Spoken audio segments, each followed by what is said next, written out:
My talk today, which Reverend Darlene referred to, is leap, look, and listen. That's not necessarily the order you normally think of, but I'm going to talk about 3 areas in my life where I've had huge turning points and how the spiritual lessons I learned really apply to all of us. But first, I love it when a speaker starts with a joke, so I have a joke for you. And this is about a guy who dies and goes to heaven. So already it's funny, right? So he dies and goes to heaven, and he shows up at the pearly gates, but the only thing is he has this sack over his shoulder. And St. Peter sees this, and he says, "Sorry, sir, no earthly belongings allowed, but you got to let me bring this in. This is so important." "I'm sorry, that's the rules, no earthly belongings. But this is like the essence of all the work I've done on earth." By now, St. Peter's curious what could be so important in this sack. And the guy sets the sack down, and St. Peter opens it and looks in and pulls out the entire contents, which is these 10 bars of gold, these 10 gold bricks. And St. Peter looks at the bricks and looks at the guy and says, "So, you want to bring in pavement?"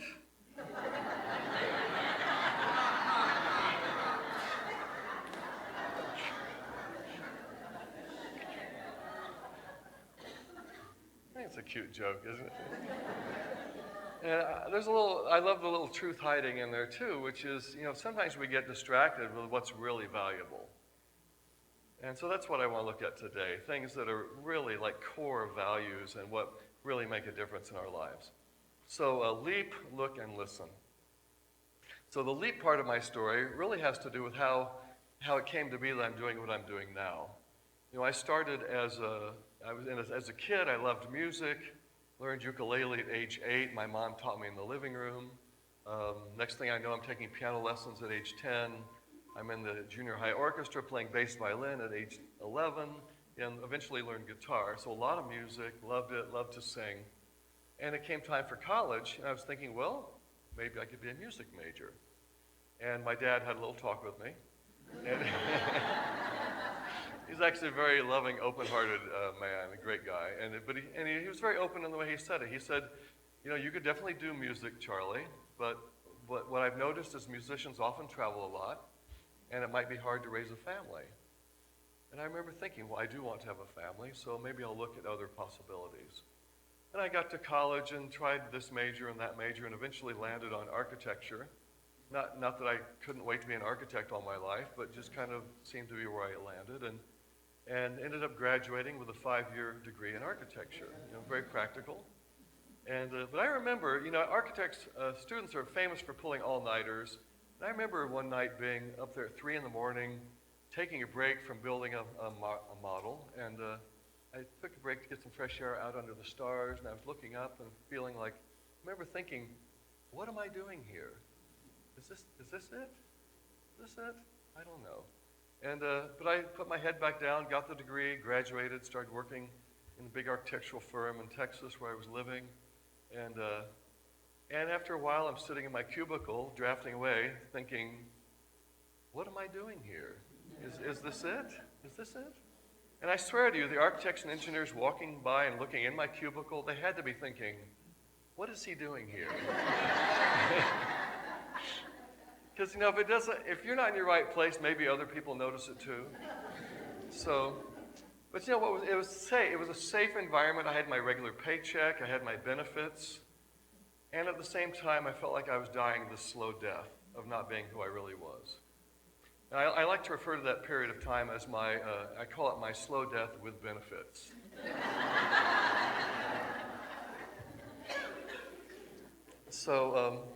Meanwhile, I started to be on my spiritual path. The opening had begun in my mid-late 20s, and I'd already been writing music, so now this new music was reflecting this inner journey and of awakening. And a friend of mine heard it and said, "Oh, I know some people who would really like this music you're writing." She said, "Have you ever been to a Unity church?" "No, I haven't." "Well, you should connect with one in town here." And that was in Houston. It was a nice big church.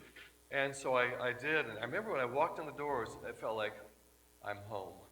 Like instant family. Like this this is my family. And it also became a very nurturing place for my music. Eventually, I did get up and do a solo on Sunday. I remember my knees were knocking together because I wasn't used to being in front of hundreds of people and singing.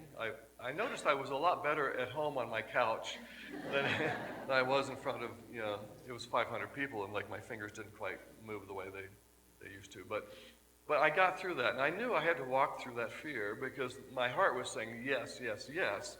This is where the juice is. This is where your life is, your energy, your heart.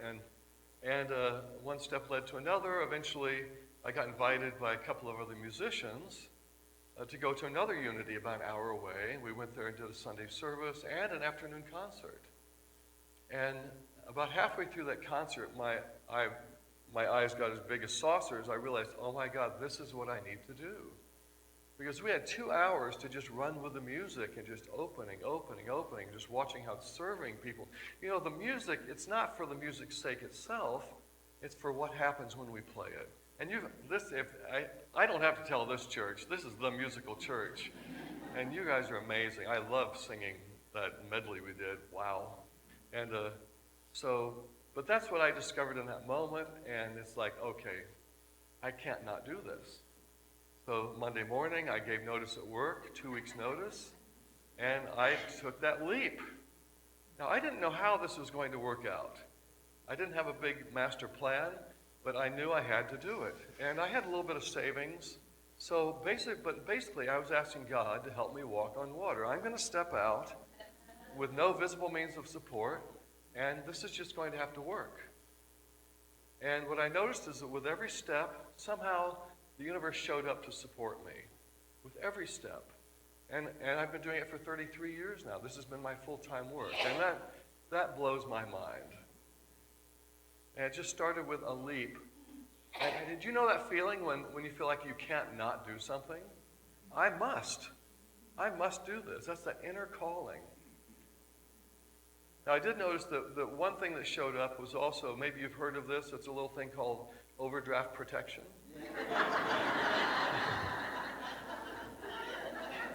That was a good friend of mine for the first 10, 15 years or so. But it always is, it's a little safety net, just like write the checks, go harvest some more money, come back, put the money in the account, and somehow it always works. So my question for you is, what is your next leap? Maybe there's some calling in the back of your mind, some project you've been meaning to do. And it's not just for your pleasure, but it's also there's some part of it has to do with service to others. And I know that many of you are already doing things like this. Maybe the question is there another one that's been waiting, you've been putting off? Maybe it's not this big career life change like I did, but there's some way that people are waiting for you to make a move, and it's going to change their lives. There's still a gift that's waiting to be given, that you've been given. And maybe you're thinking of what it is right now as I'm speaking. What is your next stretch? What is your next leap into service, into giving your gifts while you still have a chance to, while you're still here? So leap, look, and listen. The look part of my journey has to do with an opening that happened when I was attending a little workshop. There was this Healing Arts Festival, and they had free workshops in the evening, and I walked into one. The title was something about higher consciousness. And as soon as I walked in the door, there was a man and woman leading it, and I remember seeing in their eyes that they had this deep peace, this deep stillness, and I wanted to know more about what they were doing. It engendered an immediate trust in who they were and what they knew. And so I don't remember much at all about that workshop, except that about halfway through, they had us do an exercise. And this exercise changed my life. And all they said was, find a partner. I didn't know anybody there. And find a partner, turn your chairs where you're facing each other, knee to knee. And for the next 20 minutes, just look in each other's eyes in silence. Now, what if someone said that to you? Actually, let's do that right now. Would you turn your chair? Well, I was nervous. I said, we're going to do what? But then I remembered, I trusted, that something in me trusted what I saw in their eyes. I said, okay, well, let's see what happens. And I remember I found some guy I didn't know. We faced each other. And I remember my first thought, the silence begins. And I'm just thinking, oh my God, he can see into my soul. I feel so exposed. And I remember the next thought was, what, it's only been 2 minutes?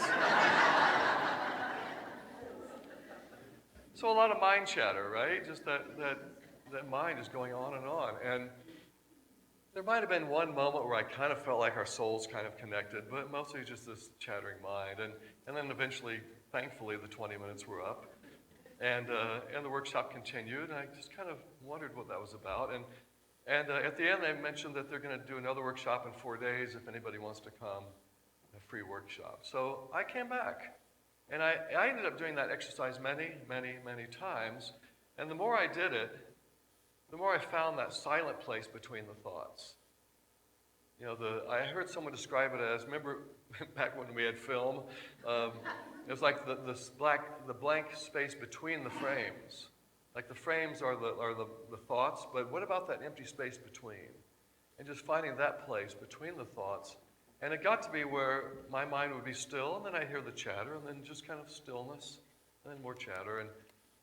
But the more I was with myself, I could find that place that was, I think that's more who we are. We're not our thoughts, we're that beingness between the chatter. That's who we are, we're that being. And so I got to know that part of myself more and more.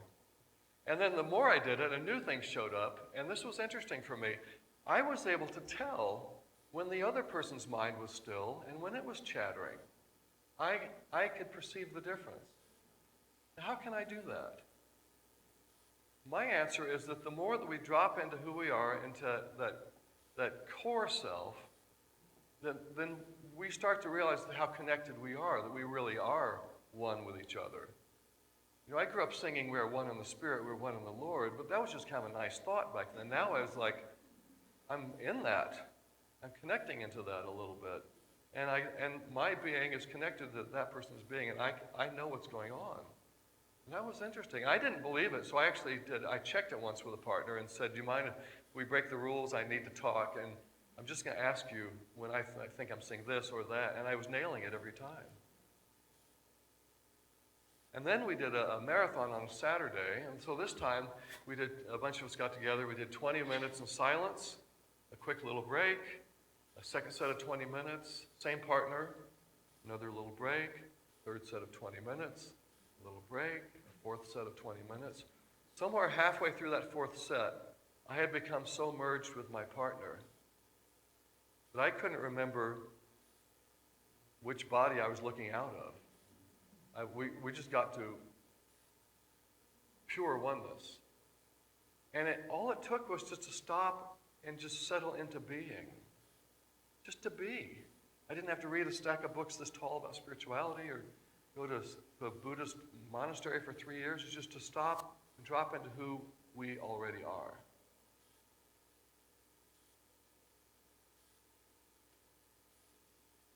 How can this apply to you? You may never sit 20 minutes in silence looking into someone's eyes. But what I've noticed, since growing up as a kid, I used to walk down the sidewalk, you'd pass a stranger, you'd never look in their eyes. I feel like with each passing decade, we're kind of more open to that connection, to really connecting with the gal at the checkout counter, to ways that we're more open to each other. So for me, the invitation is, we were singing I Am Spirit, right, during the meditation. Well, I think Spirit would be happy to look in Spirit's eyes, don't you? And so maybe it's just about giving ourselves permission to see more fully and to allow that thought in. Who is it we're really looking at? Because often we apply all these stories, these concepts and thoughts about who we're with instead of, can I just see the pure being? That doesn't mean you're invading their space or, remember junior high eye staring contests? It's not like that. It's not like trying to drill a hole in somebody, with your energy, but just being present to who we really are. Because sometimes we forget.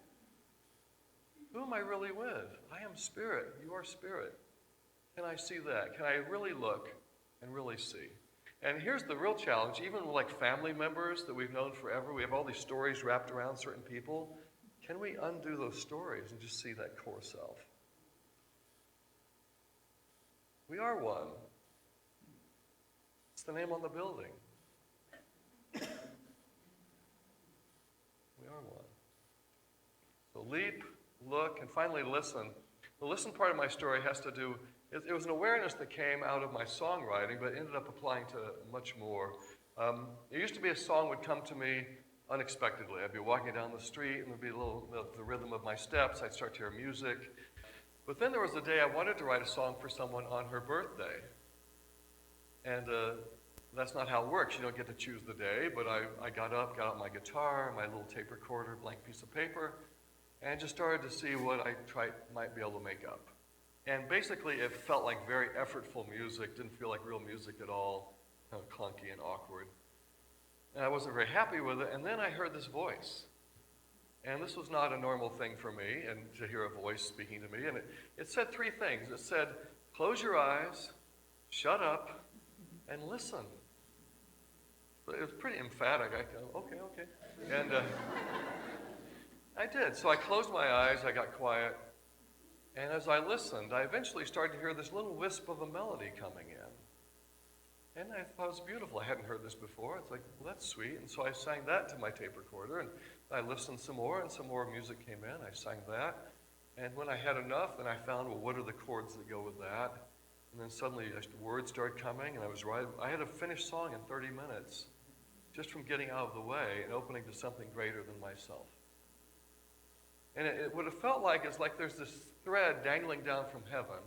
Now, I didn't invent that thread, but I reach up and I pull on it, and the more I pull, the more threads are coming in, and eventually it's like cloth, like all this material, this broadcloth coming in out of heaven. And I have certain talents to kind of like trim it and give it beginnings and endings and arrange it. But it came from the beyond. And this is one of the juiciest, most amazing experiences in my life, is when creation, being at that point of creation, bringing new material into the world. It's amazing. And often, half the time I'm in tears because I feel what it's going to do to people when they're going to hear it. So just to be open to a greater source. Now, you may not think you're a songwriter. Or maybe you just haven't stretched that part of yourself yet. So how does this apply to you? Well, maybe there's some other thing you need to envision. How you're going to decorate your living room, or some project you're doing. That you could close your eyes, just be open. What might you see when you're not trying to make it happen? Just what may come to you? Or how about guidance? All of us need guidance. There's some important question in our lives. God, what would you have me do? Have you ever asked God for an answer and you get an answer and you're not sure you like the answer? And you go, do you have any other answers?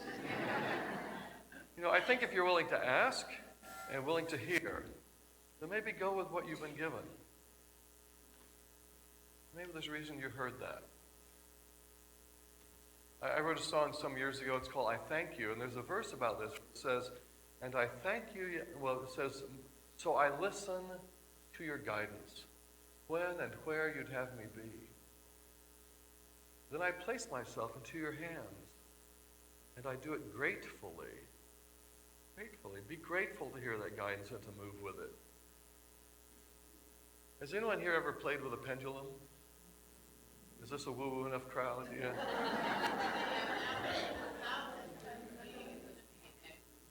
That's next week? The pendulum's next week? Yeah, okay. Years ago, someone said to try this, and it's like a way of actually accessing your higher self, like another form of guidance. And so, okay, I'll try it. And so the idea is, if you don't know, you take a pendulum and you test for it, but typically you're going to, like if you ask a yes-no question, and if it goes clockwise, it's a yes, counterclockwise, a no. But the other part of the agreement is that you're going to surrender to the answer. And so, okay, I'll play this game. I didn't ask giant life-changing questions, but I would ask a question, get a yes, and then just go. Just do what the answer said, which is an interesting exercise, that sense of surrender. And then get to the next thing. Should I do this? Yes, no, no, okay. Well, how about this? And after about a week of trying this, I realized that something in me opened up that was willing to ask, willing to listen, and willing to go with the answer I got. And then I could just toss the pendulum. But it was an interesting experience to open that part. I think the surrender is a big aspect of it. It's a big piece. If you're willing to listen, are you willing to go with what you hear? I think a lot of people would say, but what if something goes wrong? What if I stumble or get some bruises or get some bumps? And Well, you're already stumbling, getting bruises, bumps anyway, aren't you? I mean, why not make it an interesting adventure of holding God's hand to see where that leads? To be open. Maybe like a little bit like God's fool. So leap. What is your next stretch in service, in giving your gifts, and blossoming more of who you are?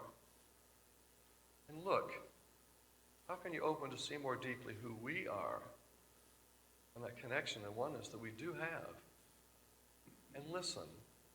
Are you ready to be available to guidance, to creation coming through you, being in that presence and surrendering to the answers you get? So may you leap, look, and listen into your next adventure of service. Thank you very much.